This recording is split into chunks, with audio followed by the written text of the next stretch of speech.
लोकसभा चुनाव की ये लीला कैसी कि अलग हो गए ब्रदर्स ओवैसी। ये बगावत है या रणनीति? अब वक्त आ चुका है कि अब आप एक तारीखी फैसला ले लो एक मर्तबा। आज हमसे मुकाबला, हम क्या करें? पार्टी एक, कुनबा एक और लोकसभा सीट भी एक, लेकिन उम्मीदवार दो। असदुद्दीन ओवैसी और अकबरुद्दीन ओवैसी ने हैदराबाद की लोकसभा सीट से नॉमिनेशन करके सभी को चौंका दिया है। कोई कह रहा है कि भाई भाई ना रहा, तो किसी ने बोला कि राजनीति है जनाब और यहाँ सब चलता है। ये खबर जितनी चौंकाने वाली है, उससे भी ज्यादा जरूरी है इस मुद्दे को समझना।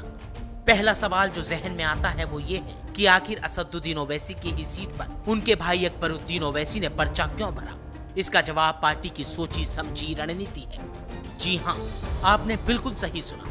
दरअसल AIMIM का इरादा बैकअप कैंडिडेट खड़ा करने का है। तो चलिए सबसे पहले बैकअप कैंडिडेट की इस गुत्थी को ही समझ लेते हैं। क्या होता है बैकअप कैंडिडेट? अगर इलेक्शन कमीशन मुख्य उम्मीदवार या मेन कैंडिडेट की नॉमिनेशन को खारिज कर दे या किसी कारणवश कैंडिडेट की मौत हो जाए, तो ऐसी सिचुएशन में पार्टी के पास बैकअप कैंडिडेट को मेन कैंडिडेट बनाने का ऑप्शन होता है। ज्यादातर राजनीतिक दल चुनावों में बैकअप कैंडिडेट उतारते हैं और पहले भी इसके कई उदाहरण देखने को मिले हैं। यहाँ ये समझना जरूरी है कि जैसे ही मेन कैंडिडेट का नॉमिनेशन इलेक्शन कमीशन अप्रूव कर देता है, तो उसी घड़ी बैकअप कैंडिडेट का नॉमिनेशन इनवैलिड हो जाता है।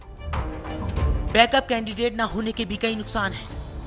बैकअप कैंडिडेट न होने की स्थिति में चुनावी समीकरण किस तरह बदलता है, इसका ताजा उदाहरण हाल ही में सूरत सीट पर देखने को मिला, जहां बीजेपी उम्मीदवार की निर्विरोध जीत हुई। दरअसल सूरत लोकसभा सीट से कांग्रेस उम्मीदवार का नामांकन रद्द होते ही अन्य 8 उम्मीदवारों ने भी अपने नाम वापस लिए और बीजेपी उम्मीदवार मुकेश दलाल निर्विरोध जीत हासिल करने में कामयाब रहे।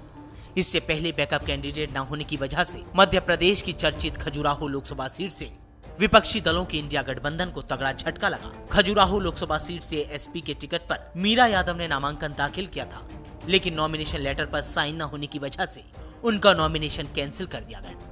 भाई बैकअप कैंडिडेट की ये गुत्थी सुलझते ही ये भी साफ हो गया कि अकबरुद्दीन ओवैसी भाई असदुद्दीन ओवैसी के खिलाफ नहीं बल्कि साथ ही है। वो कहते हैं ना, राजनीति में रणनीति जायज है लेकिन भाईचारा सबसे ऊपर।